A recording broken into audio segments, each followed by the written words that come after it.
Bonjour, dans cet enregistrement, on commence le deuxième chapitre sur les limites et continuité. Première partie, la notion de limite. Limites ont un point x0. Dans tout ce qui suit, on va considérer une fonction f définie sur un voisinage d'un point x0 réel, sauf peut-être au point x0, pas nécessairement qu'il soit défini au point x0. Notion de limite finie. Définition. On dit qu'un réel L est une limite de f en x0. F est une fonction définie sur un voisinage de x0, c'est-à-dire sur un intervalle de la forme x0 moins quelque chose, x0 plus quelque chose. Donc, sur un ensemble de la forme x0 moins état, x0 plus état, avec état strictement positif. Si, quel que soit epsilon positif, il existe un état strictement positif tel que tout élément de D de f, x différent de x0 et la valeur absolue de x moins x0 est inférieure à état, alors la valeur absolue de f de x moins L est inférieure à epsilon. On note dans ce cas, limite quand x tend vers x0 de f de x égale à L. Une petite remarque, la définition précédente peut être écrite sous la forme équivalente suivante.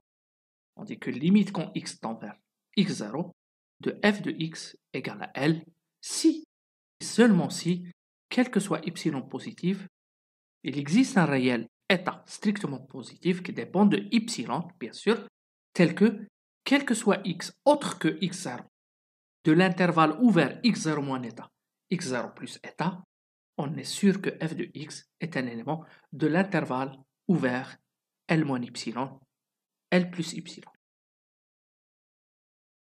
Exemple, montrons que 4 est une limite de la fonction f définie par f de x égale à 3x plus 1 au point 1.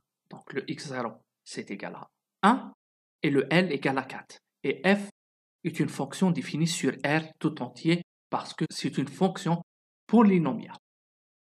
Alors, soit epsilon positif, on va chercher sous quelles conditions la valeur absolue de f de x moins 4 est inférieure à epsilon. On a la valeur absolue de f de x moins 4, c'est égal à la valeur absolue de 3x moins 3, serait inférieure à epsilon si seulement si la valeur absolue de x moins 1 est inférieure strictement à epsilon sur 3. On a juste utilisé le fait que la valeur absolue de a fois p égale à la valeur absolue de a fois la valeur absolue de p. Donc, 3x moins 3, c'est égal à 3 facteurs de x moins 1. Donc, la valeur absolue de 3 facteurs de x moins 1 égale à la valeur absolue de 3 fois la valeur absolue de x moins 1. Donc, on aura la valeur absolue de 3x moins 3 est inférieure à epsilon si seulement si la valeur absolue de x moins 1 est inférieure à epsilon sur 3. Donc, il suffit dans ce cas de choisir état égale à epsilon sur 3. On aura donc, quel que soit epsilon positif, il existe un réel état égal à epsilon sur 3. Bien sûr, il dépend de epsilon, tel que, quel que soit x appartenant à t de f. T de f est égal à R. Donc, quel que soit x réel, vérifions la valeur absolue de x moins 1 inférieure à état, alors la valeur absolue de f de x moins 4 est inférieure à epsilon. Donc, on voit bien que tout état inférieur strictement à epsilon sur 3 nous convient. Théorème, unicité de la limite. Si f est une fonction qui a une limite L au point x0, alors cette limite est unique. Démonstration. Supposons que la fonction f admet deux limites L et L' au point x0, avec L différent de L'. Donc, soit L inférieur strictement à L' ou L' est inférieur strictement à L. Donc, sans perdre de généralité, on suppose que L est inférieur à L'. La démonstration serait la même si L' est inférieur à L. Pour epsilon est égal à L' moins L sur 4, qui est une constante réelle strictement positive, on aura l'intersection de l'intervalle ouvert L moins epsilon, L plus epsilon, et l'intervalle ouvert L' moins epsilon, L' plus epsilon, égale à le vide, puisque par construction de epsilon, L plus epsilon est inférieur strictement à L' moins epsilon. Comme limite quand x tend vers x0 de f de x égale à L, par définition, il existe un réel qu'on va noter état 1 strictement positif tel que, quel que soit x autre que x0, de l'intervalle ouvert x0 moins état 1, x0 plus état 1, on est sûr que f de x est un élément de L moins epsilon, L plus epsilon. De même, puisque limite quand x tend vers x0 de f de x égale à L', il existe un réel qu'on notera état 2 strictement positif tel que tout x différent de x0 de l'intervalle ouvert x0 moins état 2, x0 plus état 2, on a f de x appartenant à l'intervalle ouvert L' moins epsilon, L' plus epsilon.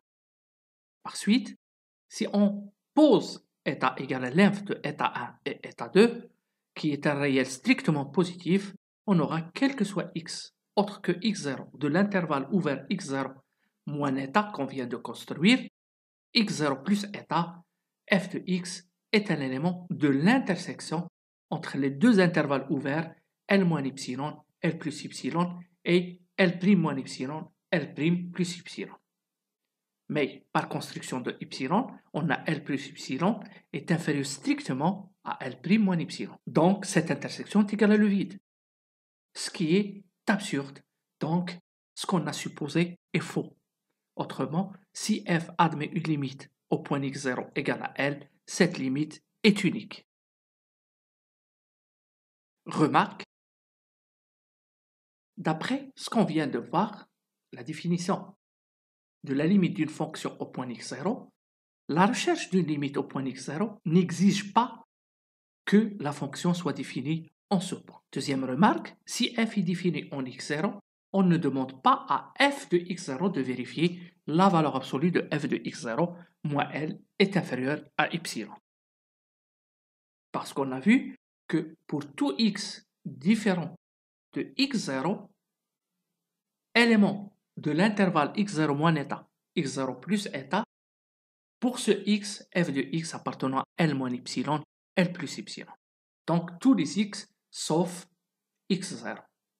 Donc on ne demande pas à f de x0 de vérifier la valeur absolue de f de x0 moins L est inférieure à epsilon.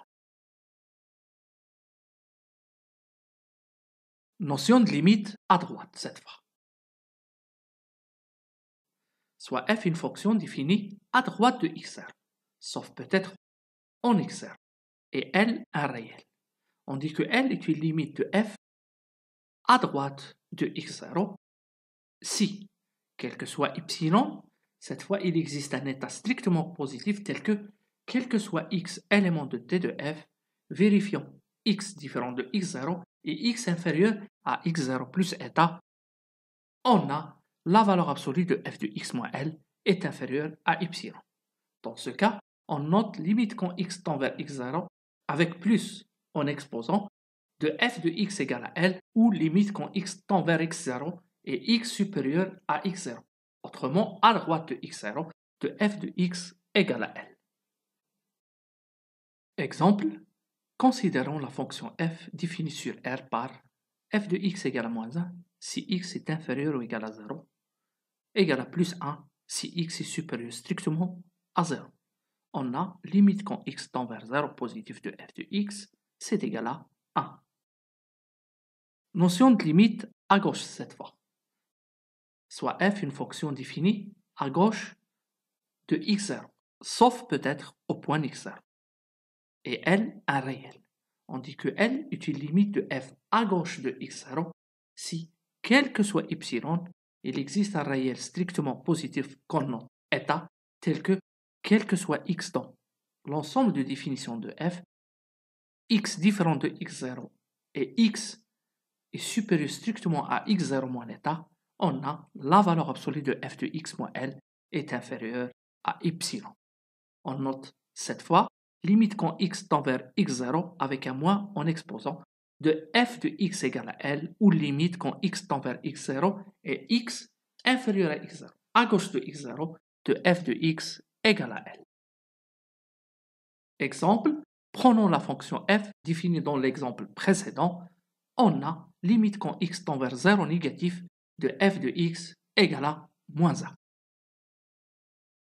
Théorème, soit f une fonction définie sur un intervalle centré en x0, sauf peut-être en x0, et L un réel. On a limite quand x tend vers x0 de f de x est égal à L, si seulement si limite à gauche de f égale à limite à droite de f au point x0 est égale à L. Exemple, considérons la fonction f définie sur R par f de x égale à moins 1 si x est inférieur ou égal à 0, égal à plus 1 si x est supérieur strictement à 0. On a limite à droite de f au point 0 égale à 1 et limite de f au point 0 à gauche égale à moins 1. On voit bien que les deux limites sont différentes. Donc, limite quand x tend vers 0 de f de x n'existe pas. Notion de limite infinie. Définition. Soit f une fonction définie sur un intervalle centré en x0, sauf peut-être en x0. On dit que f tend vers plus l'infini lorsque x tend vers x0 si, quel que soit a strictement positif, il existe un réel état strictement positif tel que pour tout x élément de f différent de x0, tel que la valeur absolue de x moins x0 est inférieure à état, alors f de x dépasse a. On note dans ce cas limite quand x tend vers x0 de f de x égale à plus l'infini. Exemple, considérons la fonction f définie sur R étoile par f de x est égale à la valeur absolue de 1 sur x. La fonction f tend vers plus l'infini lorsque x tend vers 0. En effet, soit a strictement positif. On aura f de x supérieur à a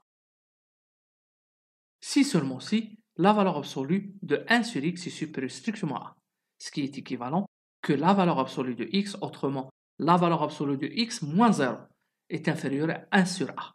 On a donc, quel que soit a positif, il existe état est égal à 1 sur a, tel que quel que soit x appartenant à t de f qui est R étoile, si la valeur absolue de x moins 0 est inférieure à état, autrement la valeur absolue de x est inférieure à état qui est égal à 1 sur a, on a f de x supérieur à a, ce qui montre que limite quand x tend vers 0 de f de x égale à plus l'infini. Considérons la fonction f définie sur R étoile par f de x égale à 1 sur x carré, soit a strictement positif, alors f de x serait supérieur strictement à a, c'est équivalent que 1 sur x carré est supérieur strictement à a, ce qui est équivalent à x carré est inférieur strictement à 1 sur a, ce qui est équivalent à la valeur absolue de x, autrement la valeur absolue de x moins 0 est inférieure à 1 sur la racine de a.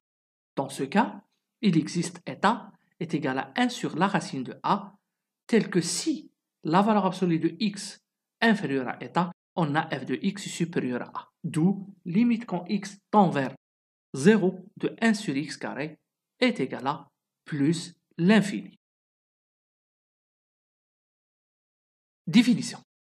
Soit f une fonction définie sur un intervalle centré en x0, sauf peut-être en x0.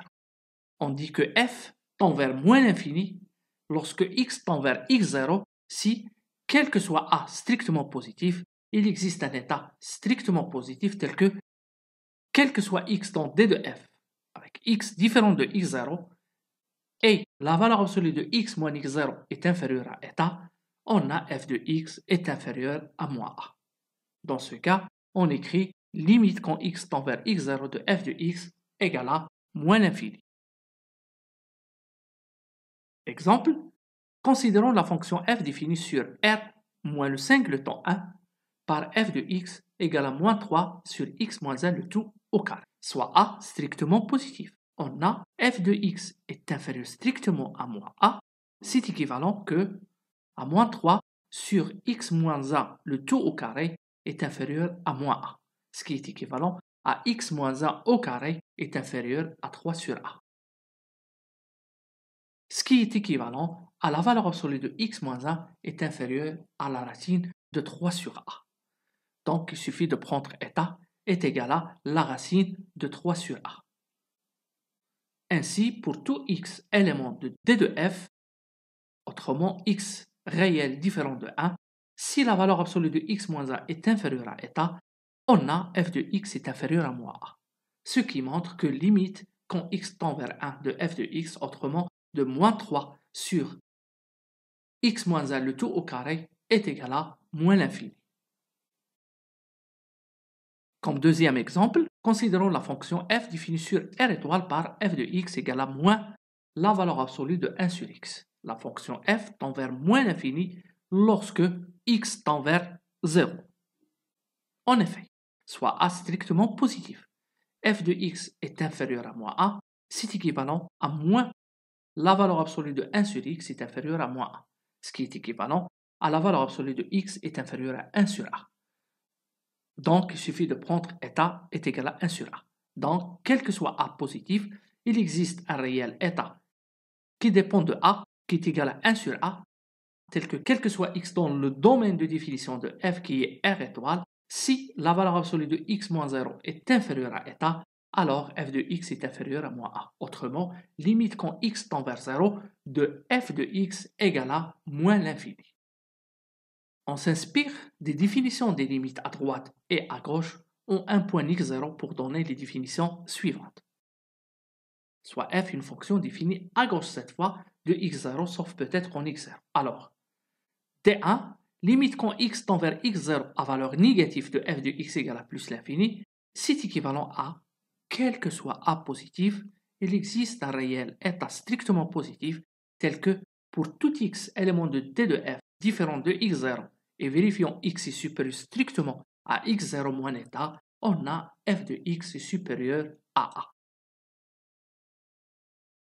Comme deuxième définition, limite quand x tend vers x0 à valeur négative de f de x égale à moins l'infini, c'est équivalent à quel que soit a positif, il existe un état strictement positif tel que quel que soit x appartenant à d de f, x différent de x0 et x supérieur à x0 moins état, alors f de x est inférieur à moins a. Soit, cette fois, f une fonction définie à droite de x0, sauf peut-être en x0. Alors, on a les définitions suivantes.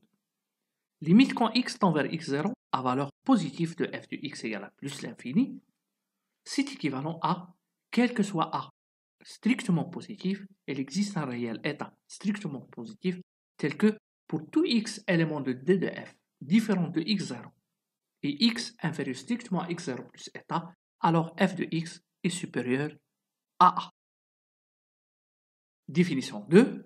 Limite quand x tend vers x0 à valeur positive de f de x égale à moins l'infini, c'est équivalent à, quel que soit a positif, il existe un état strictement positif tel que tout élément x de d de f, vérifiant x différent de x0 et x inférieur à x0 plus état, on a f de x est inférieur à moins a. Théorème. Soit f une fonction définie sur un intervalle centré en x0, sauf peut-être en x0. Alors, limite quand x tend vers x0 de f de x égale à plus l'infini, c'est équivalent que la limite à droite au point x0 de f égale à plus l'infini et limite quand x tend vers x0 à valeur négative de f de x égale à plus l'infini. De même, limite quand x tend vers x0 de f de x égale à moins l'infini, c'est équivalent à limite quand x tend vers x0 à valeur positive de f de x égale à moins l'infini et limite à gauche au point x0 de f de x égale à moins l'infini. Exemple, considérons la fonction f définie sur R étoile par f de x est égal à 1 sur x, soit a strictement positif. On aura f de x supérieur strictement à a, c'est équivalent que 1 sur x est supérieur à a, ce qui est équivalent que x est inférieur strictement à 1 sur a. On a donc, quel que soit a strictement positif, il existe un état égal à 1 sur a, tel que si x est supérieur strictement à 0 inférieur à eta, alors f de x est supérieur à a. Et par suite, limite quand x tend vers 0 à valeur positive de 1 sur x égale à plus l'infini. Soit a strictement positif. On a f de x est inférieur strictement à moins a, c'est équivalent 1 sur x est inférieur à moins a, ce qui est équivalent à moins 1 sur a est inférieur à x est inférieur à 0. On a donc, quel que soit a positif, il existe le réel 1 sur a qui dépend de a, tel que si x est négatif et x est supérieur strictement à moins a, on a f de x est inférieur à moins a. Et par suite, limite quand x tend vers 0 négatif de 1 sur x égale à moins l'infini. Il s'ensuit que limite quand x tend vers 0 de f de x n'existe pas.